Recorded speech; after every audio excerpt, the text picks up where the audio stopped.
Hi, my name is Manik Batasharji. I've been at CISA since October 2016, and I'm leaving now for another job. And I would like to present to you the work I did in these 4 years because I didn't have the opportunity to present it before in front of the CISA members. And due to the pandemic, obviously, I can't do a presentation at the Campus Biotech, so I'm just recording this presentation.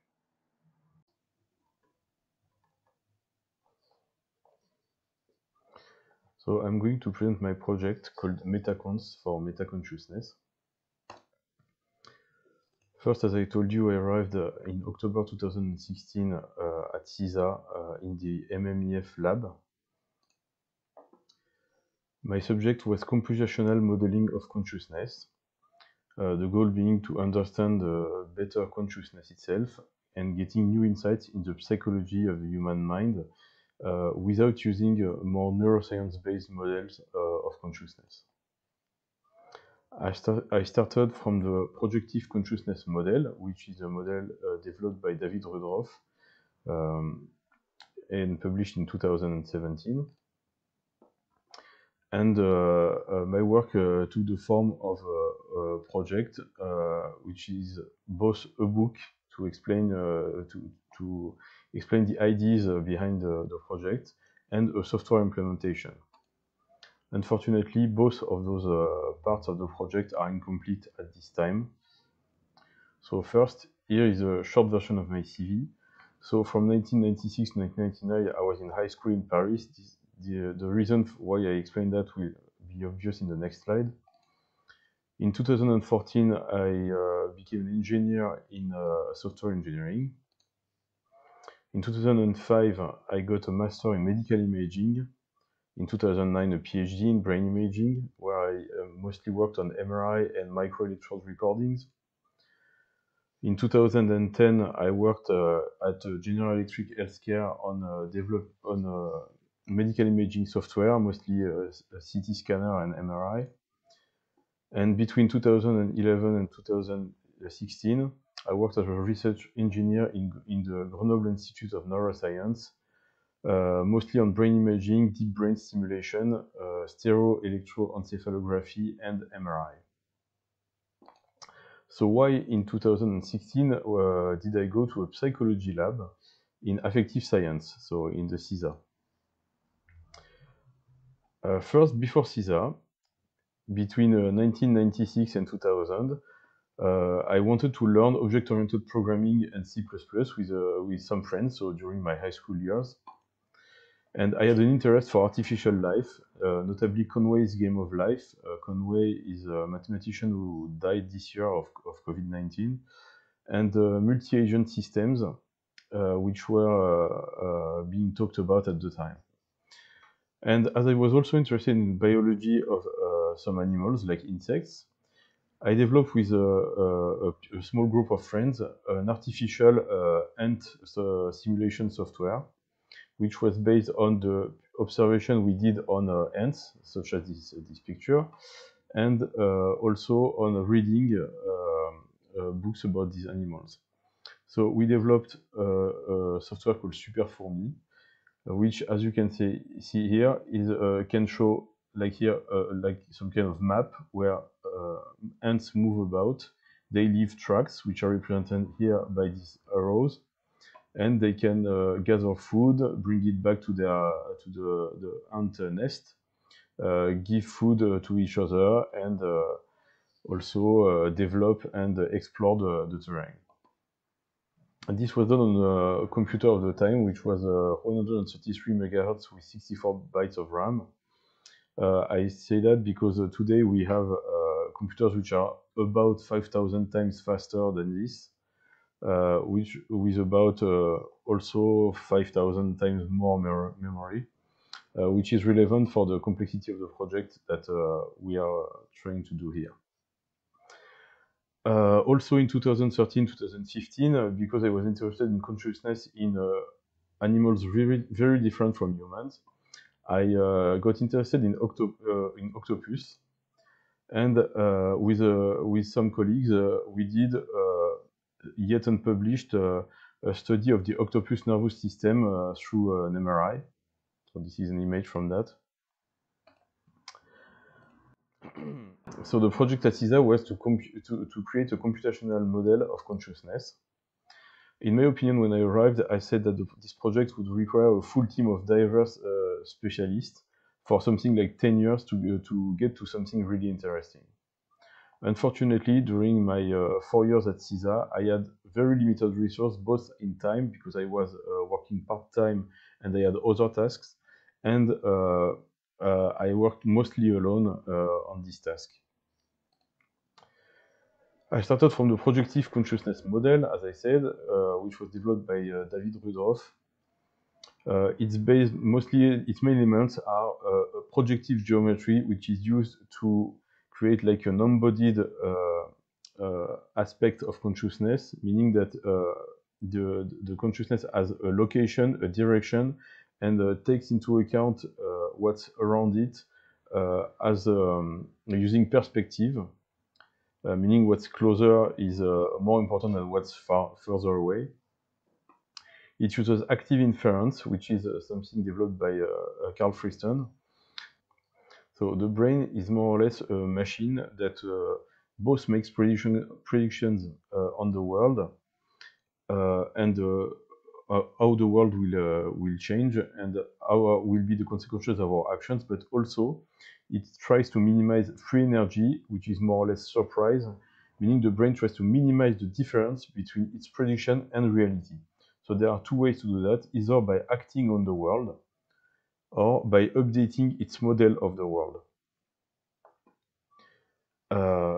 Apart from from those elements, the PCM was implemented as a very simple 2D simulation.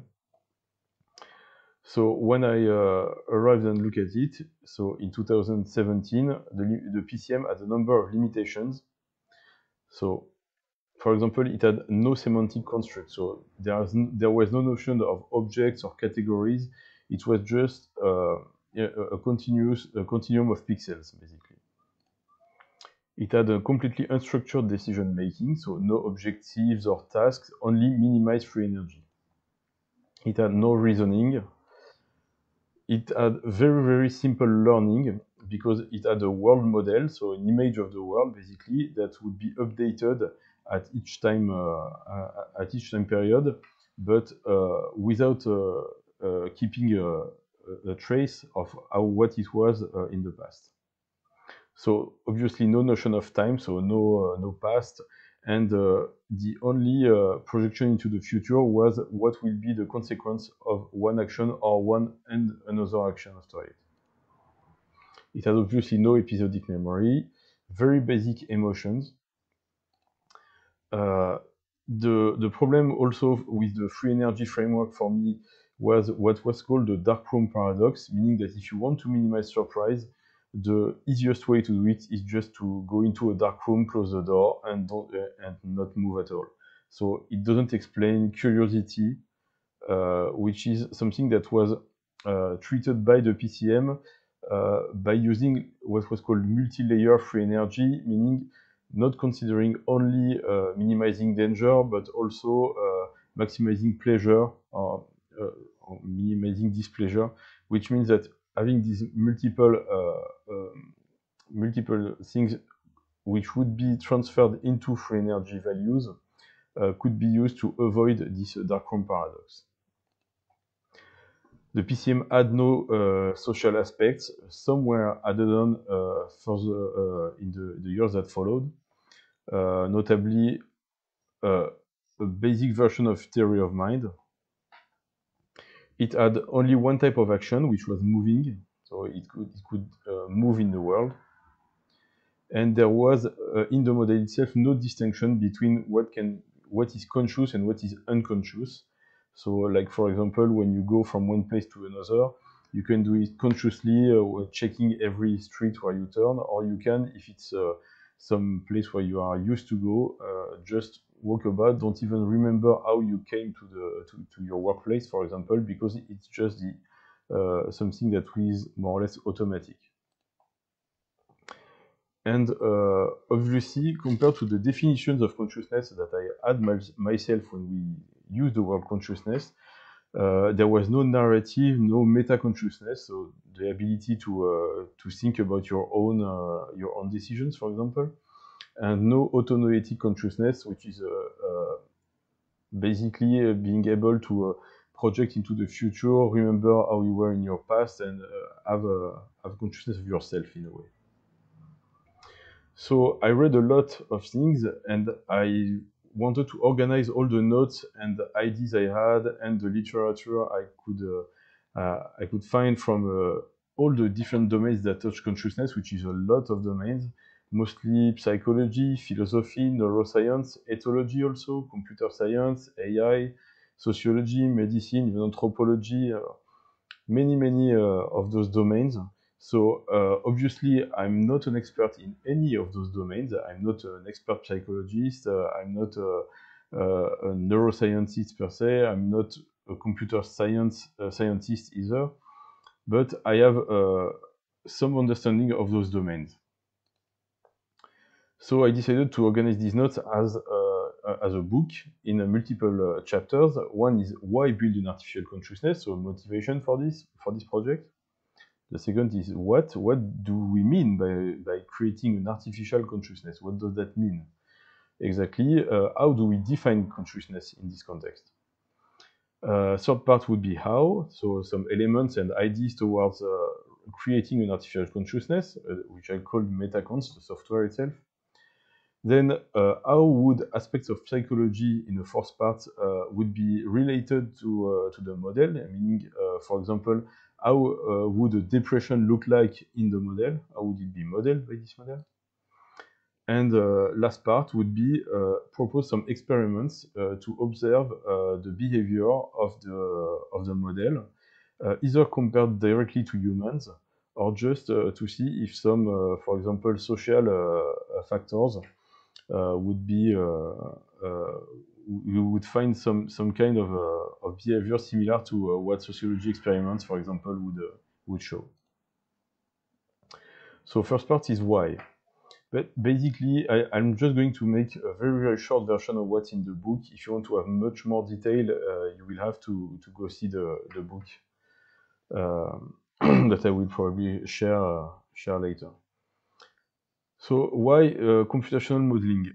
It's a good way to formalize knowledge in a testable way, meaning that if you have a model which is programmed, you can just change some parameters and see how it does and whether it matches the way humans work.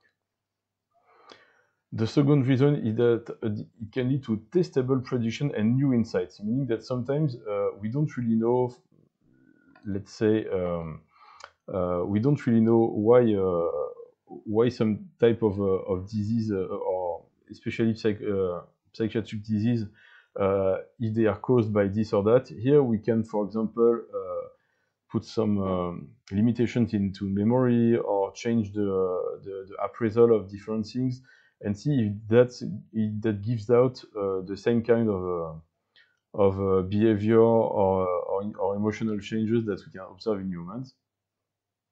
So it can help get new insights into pathologies. And another question, which is much more general, is can consciousness exist outside of biology? And it's obviously very linked to how you define consciousness. So that's the reason why I'm going to the second part, which is the types of consciousness. What is consciousness? So for this, I had a lot of contributions by a master student, Orpheas Georgatos. So there are a number of definitions of consciousness, such as access consciousness, which is linked to the way we have knowledge about the world. Narrative consciousness, for example, which is linked to the continuity of personal history, the stream of consciousness, sometimes I've been saying. What is meta-consciousness, which is considering the self as an element of the world and being able to reflect on it. So there are many types of consciousness and definitions of it. So from all those definitions and also about the models of what is the nature of consciousness, I found at the end that we had to make choices. And what I mean by that is that we had to say, okay, if we want to be able to make an artificial consciousness, of course, we must have a materialist approach to it, meaning that if there's a soul or something which is immaterial that we cannot control, obviously this is impossible to make an artificial consciousness. So some people would say it's impossible to make an artificial consciousness. I'm not of this opinion, but it's really an opinion. I have a number of arguments about this in the book. Notably using what happens when you have damage to the brain, and how different types of damage or even electric stimulation in the brain can really change the personality of people and basically the consciousness they have about their body, about the world, and things like that, like also the effects of drugs and so on. So I detailed that in the book. And something very important, we do not want to model an average human, but to be able with this model to represent a range of personalities, because two humans won't react the same way in the same situation, for example. So you cannot just say the model is correct because it's able to model what one human would do. It has to be able to represent a range of humans. And I wanted to stress also that it's going to be an artificial consciousness, not a human one. Which, what I mean by that is that you have, let's say we have an ape like a chimpanzee type of consciousness. Humans have a type of consciousness. Different animals, so maybe the octopus also has a type of consciousness, and all those consciousness have different components and different range of characters, and obviously an artificial consciousness won't be human, just because, for example, it doesn't have the same biologic basis, which means that it won't be affected by the biology in exactly the same way as a human would. So how do we say that we have a model of consciousness? In fact, this is a question, which is how do we evaluate whether something or some animal or some computer program is conscious? First thing is that we cannot even prove that our fellow humans have the same consciousness as we have in the way that we feel it. So that's something that's more or less very difficult to prove.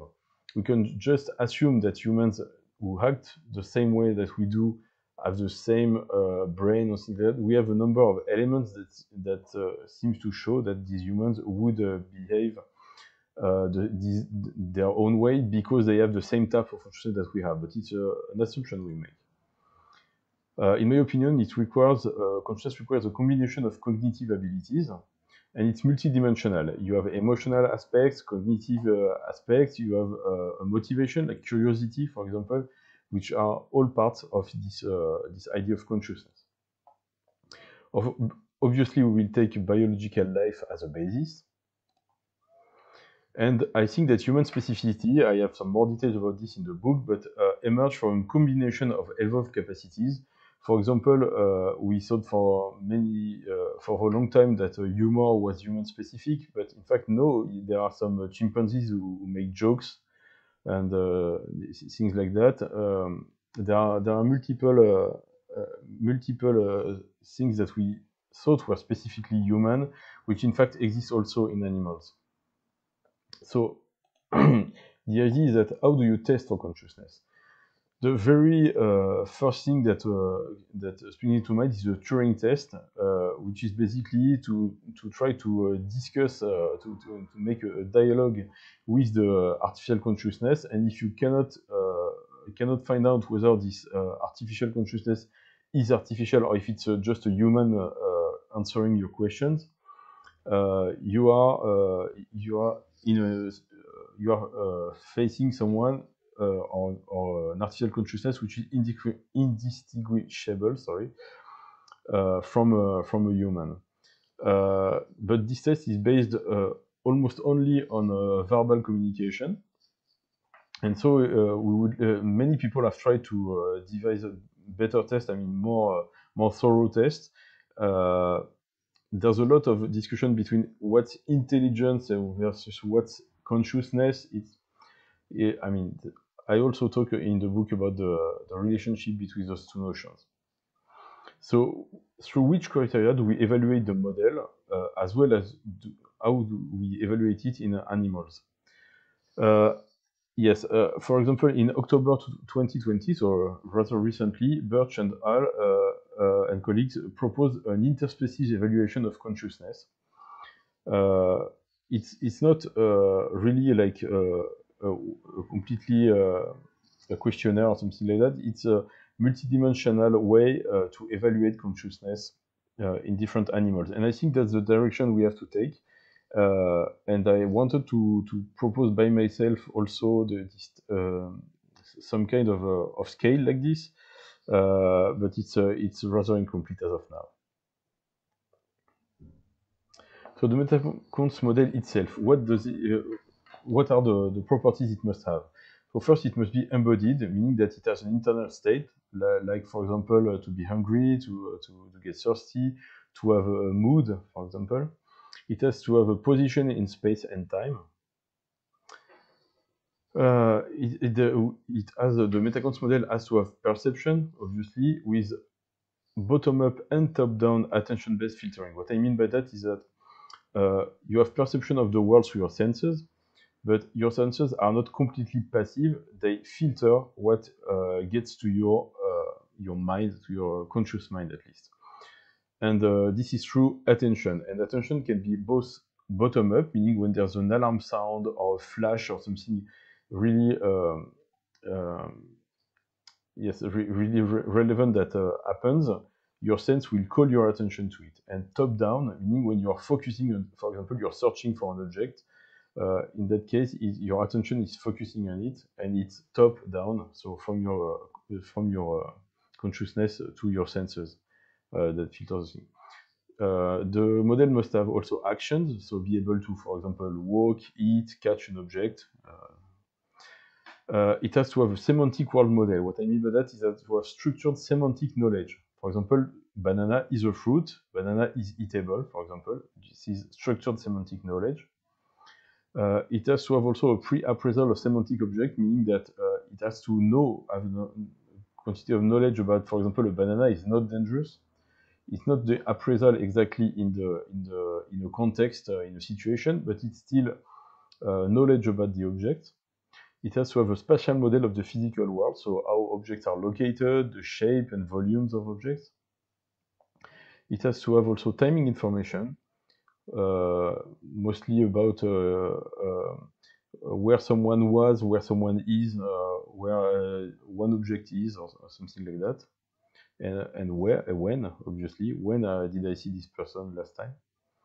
And all this should be paired with the probability and reliability, because all these informations can be either modeled as probability. For example, I know that my neighbor is probably at work at this time, and the reliability is more like I saw the cat in my room half an hour ago. Is this information still reliable? Okay, so that's the kind of metadata that must be associated to the knowledge of the model. It has to have an episodic memory, which is in fact just a part of this semantic model, meaning that it's composed of events, and these events form a continuous self-centered story, even if these events themselves are segments of this story. It has to have imagination, meaning being able to project itself into the future, to imagine counterfactual situations, and also to remember past situations. It has a field of consciousness, meaning it has more or less a semantic working memory. The field of consciousness is what it's considering at one moment. For example, if right now I'm thinking about an event in my past, in my working memory, I have all the elements that are part of this event. It also has to have objectives. So general objectives like don't get hungry, don't get thirsty, minimize suffering, maximize pleasure, have social relations, things like that.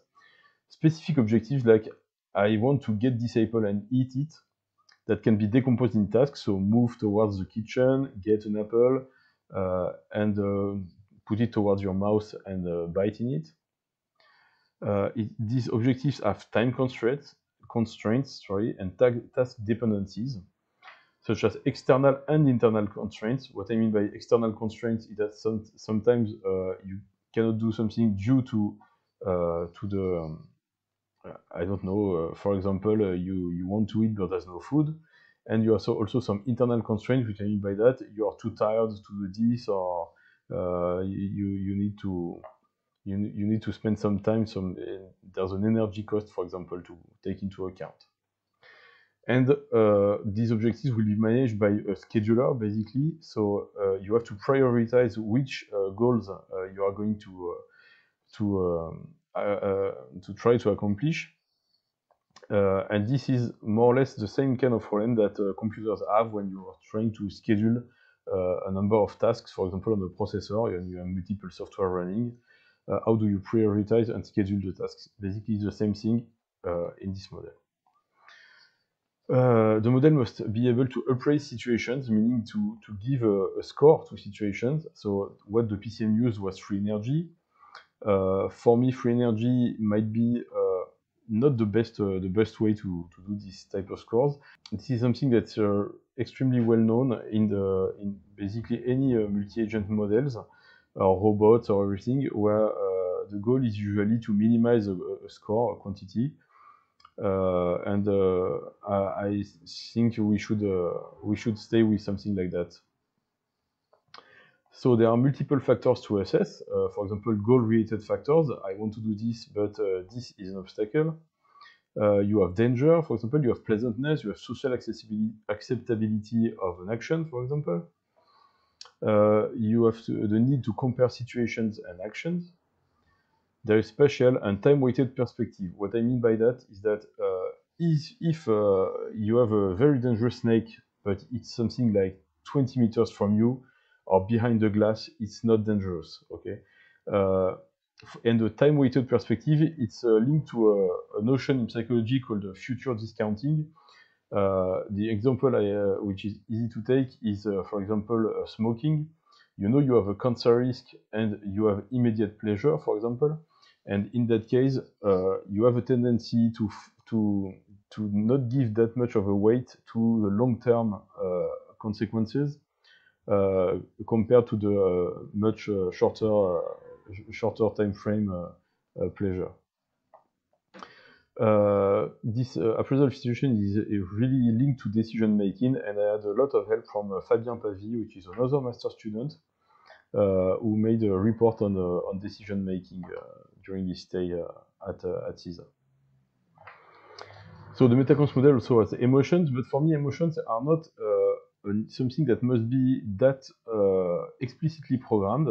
For me, it's just the high frequency variations of the appraisal of the situations, but it's not just the current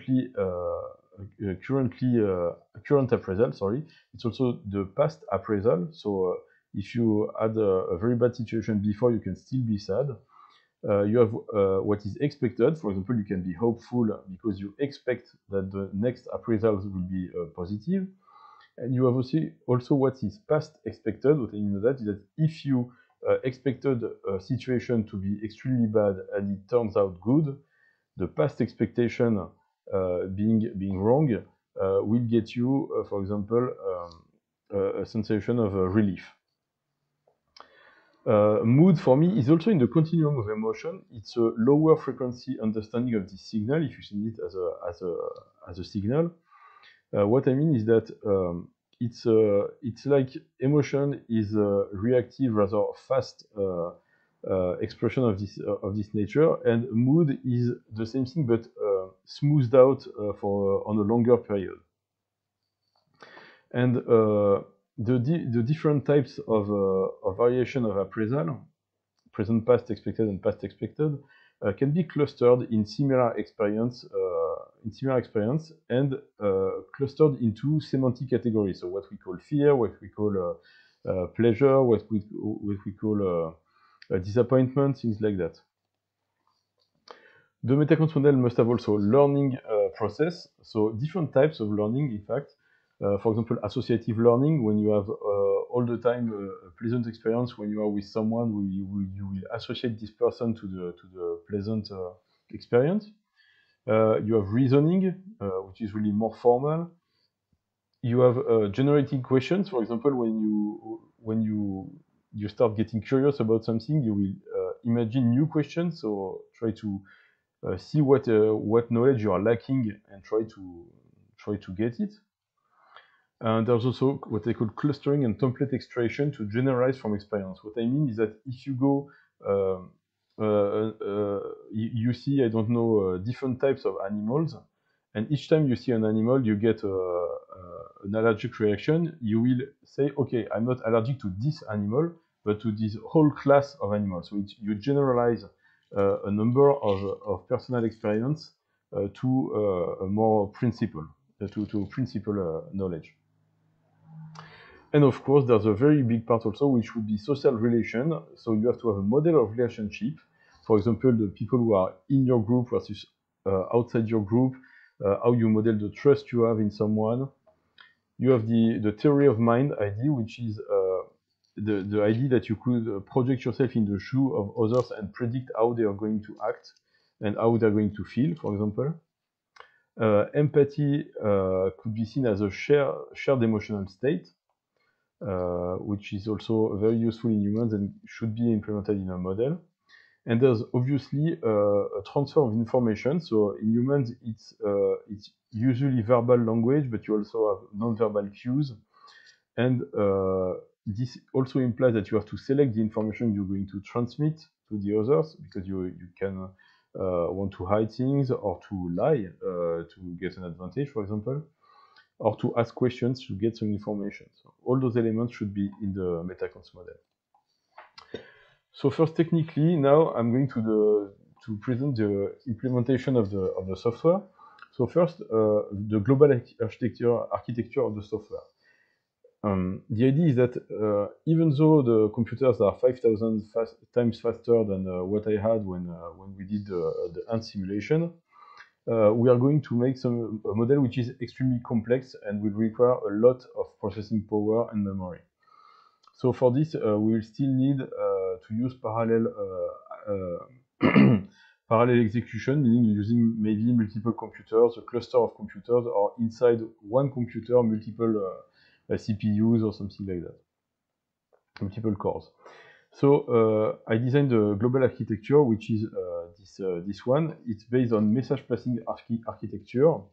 There's a world model, so I'll show you on the graph here. You have different servers. So here is one computer, server 1, a second one, server 2, for example, a storage server for storing permanent data, for example, and an admin interface that would allow you, for example, to add new agents or remove agents, modify the world model, do things like that.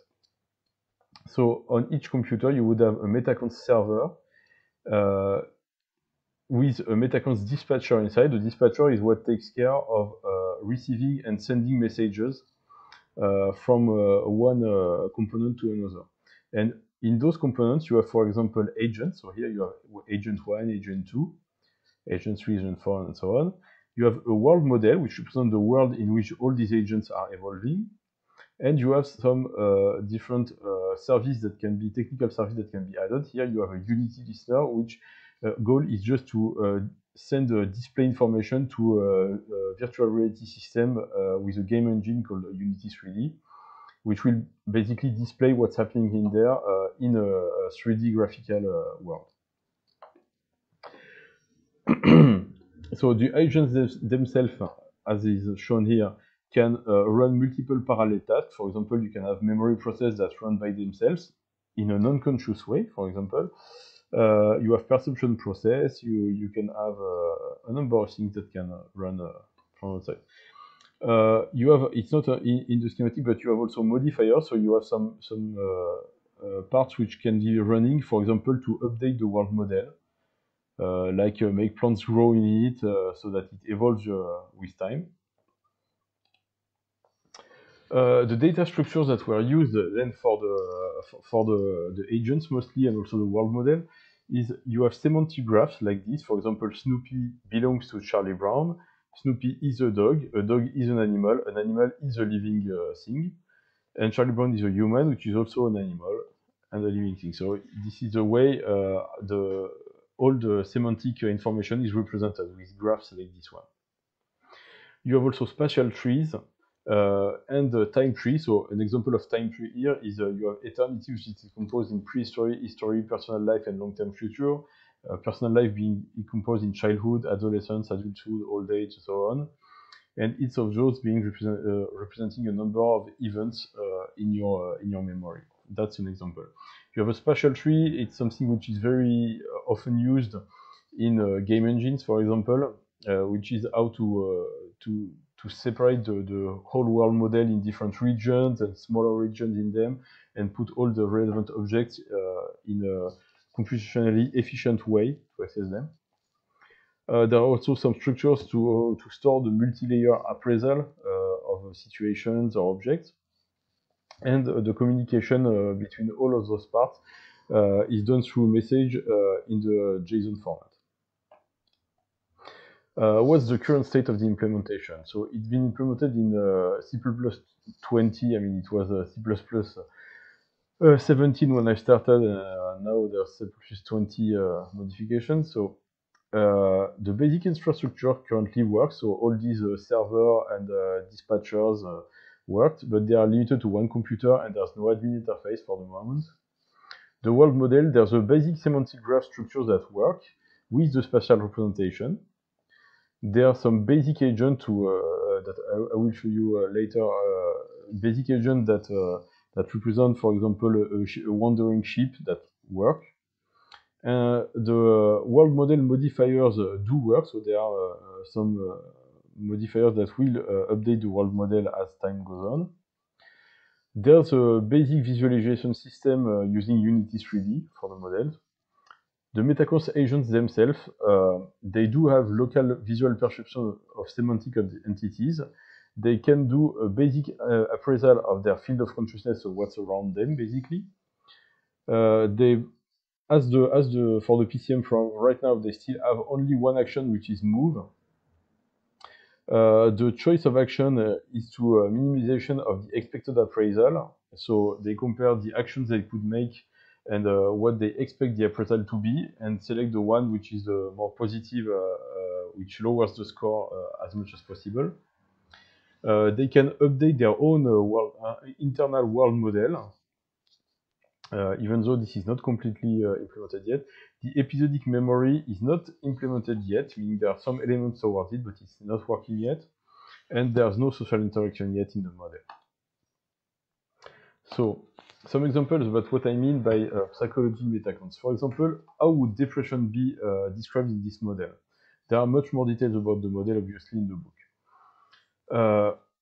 Depression would be like low energy, for example, being not motivated to do things that require a lot of effort, and have more, the model would have more weight towards a negative appraisal. So the different types of appraisal, the one which would be more important would be the negative appraisals. You have curiosity. Curiosity, what's curiosity in the model? It would be choosing to explore the unknown as a strategy to reduce uncertainty. So what that means is that we have a model which is more curious, is a model which, for example, puts a higher price on reducing uncertainty. What would be PTSD, for example, post-traumatic stress disorder? Would be having episodic memory, involuntary recall, meaning that some events from the episodic memory would go into consciousness without being researched for. And this could be evoked by common stimuli, which are part, obviously, of the recall memory. And it would create a very intense recall of past emotions. Habits. What are habits? Habits would be, in fact, templates of action sequences in a common situation that does not require attention anymore. So do not search for the way home from work, just take the usual route. So you don't need to concentrate or use cognitive resources for this, because you have already done so in the past. So creating habits would just be creating templates of action sequences. For the experiment, Tirawat Monor, who is a PhD student in the lab, started to do one experiment, and the idea would be to compare human behavior in a virtual reality experiment with an agent doing the same task in the exact same environment. What's really nice about this is that the virtual reality environment is, being an artificial environment, can be reproduced exactly the same way between human participants, and also being presented exactly the same way to an artificial consciousness that lives in a computer, basically. The experiment by Tirawat was the participant will start at M1 here, which this is the room seen from above, at M1, and its goal would be to reach M2. In A1 or A2, there would be an avatar, which you can see here, which will give you some social cues about whether there's danger in one of those boxes, on one of those boxes here, that you cannot see from your point of view when you start. So here you have a snake, and for example, this avatar will make a scared face, and you will take into account his behavior to avoid going near the danger place. So we can do this and run the same type of experiment with an artificial consciousness. This was done with a very old version of MetaQuants, which in this very simple scenario worked pretty well. Another experiment that I did during the development of MetaQuants, so it's a much simpler version of the model. It's a simple agent exploring a 2D world, and it goes towards lower danger and higher pleasure.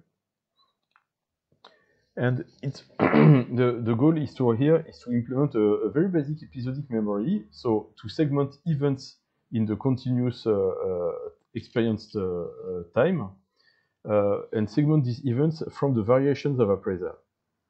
Then to store and index these events in an episodic memory, and being able to use spatial imagination, meaning to project yourself in a different place, or in one of those events in the past that you have stored in your episodic memory, and accessing them from this index of events. There's an emotional appraisal of the situation, which combines both the real appraisal, meaning where you are, and also the situation you are projecting into when the model, for example, decides to remember a past moment. So we tried to publish that in 2019 at a conference, but it was not refined enough. I published a copy of it in PsyArchive in this address. So this is an image of what it looked like. So this is the 2D world. The agent is the blue dot here, and the black line is what it did, how it moves around. The color in the background is basically what's going to be appraised of the world, meaning that these parts in red are parts which are dangerous and unpleasant, and parts in green are parts which are pleasant and not dangerous. And the big round shapes like these, green disk and red disks, are objects which are positive or negative. This is the real world, and here is the internal world model that is that the agent itself has. So as you can see, it considers that the whole world is basically pleasant, and when it looks around it, he said that here it's not that very pleasant, but if I move here, it's better. If I move here, it's better. If I move here, it's better. So as long as it moves, it will basically follow the gradient. So what happens after a much longer time? So at some point, you can see that it arrives at a place like here, which seems rather optimal at some point. Okay, so what you can see here, which is most important, that here the blue line represents the appraisal of the situation by the agent. Okay, what we can see here is that the appraisal has been extremely stable for some time now. What that means that the agent is currently here and it's moving around a little because there's noise in the background, but the appraisal doesn't change much. So after this moment, it says, okay, I'll try it through imagination to go back to a memory. So how does memory encoded? Each vertical line you see here, you see there has been a change in appraisal. That's the moment where there was an event recorded. And all these events are recorded in a memory, in the episodic memory, and this is the episodic memory map. So for example, each memory will be represented as a shape here, and each of these shapes, for example this one, means that at this point in space, so it's the same coordinates as the map up there, at this place there was a very bad experience because the appraisal is red here. Here there was a very nice experience, which is green here. And because all those experiences are indexed through both their spatial characteristics and their appraisal characteristics, the agent will remember the ones that were the most pleasant. So here it's the one shown by the red arrow here, which is an experience that happened at this place with an element that has disappeared since then. Okay, so there was a very positive object here, and it has disappeared since then. So at this point, the agent, which has been stable for some time, uses his imagination to remember a positive event and decrease his appraisal, his current appraisal of the situation. So basically, that's what we call nostalgia. Nostalgia, which means that when you are in a situation where you can't do much more to improve your situation, you can go back to your memory and either to search for better things or just to experience back the positive appraisals you had in the past. So basically, that's nostalgia.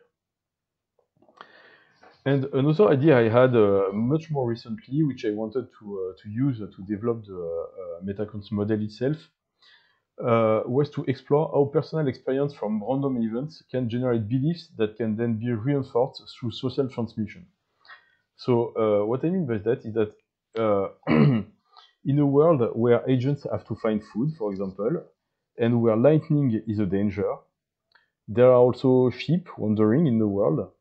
Some agents will learn to associate sheep with the danger of lightning because in their personal experience, there will have been some time where each time they see lightning, for example, there's a sheep nearby. So they will make an association, even if it's completely random, they will make an association between these two notions. Then these agents will share their belief with other agents. So that's the social communication aspect. And this belief will start to become common, for example, in one group. And the agents may split in groups because agents have a tendency to, like humans, to basically go with people who have the same beliefs as them. And we see if making a large scale simulation or something like that, we could have agents develop beliefs of their own and then split by groups of people according to their beliefs, which are more or less some kind of religious, more or less religious belief, or however you want to call it, some beliefs, some shared beliefs. So this is the current state of the simulation. What you can see here, in fact, is the Unity 3D rendering of the simulation as it is now. So you can have objects such as a house here. You have a world model that you can see here. You don't see it much, but there are some, no, you don't see it on this image, but there are some food at different points. And at some point in time, there are lightning that appears in the sky and which are considered as very dangerous by the agents. So these agents have basic semantic knowledge. So basically, they know that this type of object is food and that this lightning is something dangerous. These are basic agents. So the sheep here are a very simple version of agents that runs into the simulation. And so when you run the simulation, these sheep move around in a random fashion. Unfortunately, the main agents don't have learning or food foraging yet, and they don't have the social aspect yet. So that's the current state of this simulation. So I want to take this moment for acknowledgements. So the colleagues and students. David Rudroff for making me have the opportunity to come here to Atiza and work from his PCM on two meta accounts, even though this work does not end that well. Orpheus, Georgatos, Fabien Pavie, and also the other master students that I could meet over the years that helped me sometimes in the mostly Orpheus and Fabien on this work, but also through the discussions with all master students. Michel Trangog, Ben Mullman, Yvan Tisserand, and Tirawat Monor were the other colleagues that helped through discussions about the model, how to model things, and some how to discuss the ideas I had. Nathalie Mella and Fanny Vallet from the FAPSE also, who discussed a lot about the notions of time. And the Carmen group in Grenoble, University Grenoble-Alpes, which is a consciousness, attention, and mental representation group. So here are the names of the colleagues. I discussed mostly with Christian Graff, who is a biologist who worked on animal behavior, and Michel Doja, who is a neuroscientist. Karine also. I mean, almost all the members of this group I discussed some ideas about consciousness. So the current state of the book and software, I will put those online. Right now they are available in the university GitLab for the software and the book also, but it's the access I think is limited to the MMEF team. So in a few days I will put the book, even if it's unfinished, and the software online, probably on my GitHub account. Okay, thank you for your attention, and if you have any question, you can contact me through my email address, which is first name.last name, manik.batacharji@free.fr. Thank you, bye.